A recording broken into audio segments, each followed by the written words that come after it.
morning, James. Great to be here. Hey, it was really cool yesterday visiting your vineyards and really getting a sense of like you're really like a vineyard guy. Yeah. And like how important is that for making wine in Washington?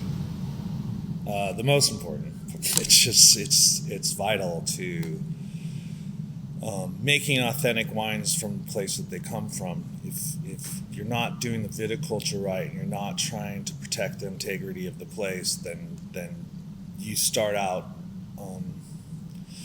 kind of in a negative place. And so, everything we do with winemaking is to try to honor the place it comes from native fermentation, native ML, to doing some oak, but not overpowering the oak, to how we do extended maceration so we can really get a good perspective on what the vineyard is giving us, to how we do the viticulture itself with, trying to treat the plant with respect, the place with respect, everything that goes along with it. Yeah. But I was really impressed with the diversity too, like elevations, exposures. You speak so much about the diversity in Washington. We were only here in Walla, but what's your thoughts about that?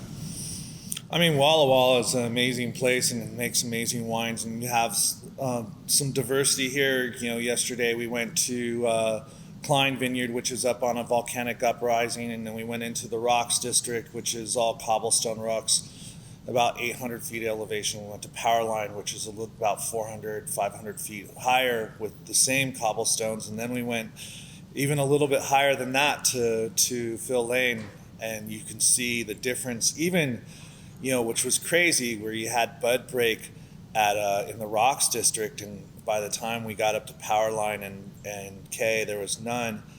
But it doesn't even, this is just a drop in the bucket for Washington State. I mean, we go from all the way to the 45th parallel to the 49th parallel. We have so much diversity in climates and in elevation and soil types. And I mean, there's incredible vineyards as there is, but I feel like we're just scratching the surface of what is possible in Washington State, which is super exciting. You have the Ancient Lakes AVA, which is fantastic, and the Royal Slope with the Frenchman Hills, but there's, I think, even maybe the Breezy Mountains, which is just north of Ancient Lakes. I'm kind of intrigued and excited about what can be done there. But it's a really big place too. I was just thinking, oh my God, it's like talking about France almost. It's not like a state, we talk about United States, but it's like its own country. It's about that size in general. It's pretty big, and it definitely, to me, you can be doing a lot of different things all over the place. I mean, some of the best Riesling in the world come from Ancient Lakes on limestone soils, and some of the best Syrahs in the world come from, places like Walla Walla or even, Yakima Valley. There's some fantastic Syrahs, but, Cab and Merlot and Italian varietals that are so undiscovered, and Tempranillo. I mean, yeah, it's wide open because we are the same kind of intercontinental geography as France, and it's really exciting to explore it, and I hope that people out there that love wine start to explore Washington on the same level. How do you balance making rich wines, but not being too rich, where you can still see through the terroir, where you have transparency? There's a lot that goes into that, to how you grow the fruit, how you decide to pick the fruit, when,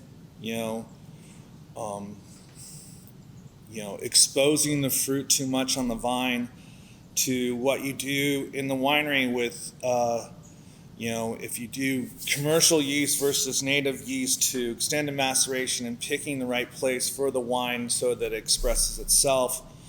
But it's a deft touch, where you really have to understand, and have the experience that Charles and I have with these vineyards to understand what that vineyard wants to say, so that you don't try to take it so far that it becomes kind of a cartoon of itself. And yeah, it's sort of, and I know that you like to really, you're super precise, and you think about, like, you like your wines to have plenty of fruit, but you think about not going too far.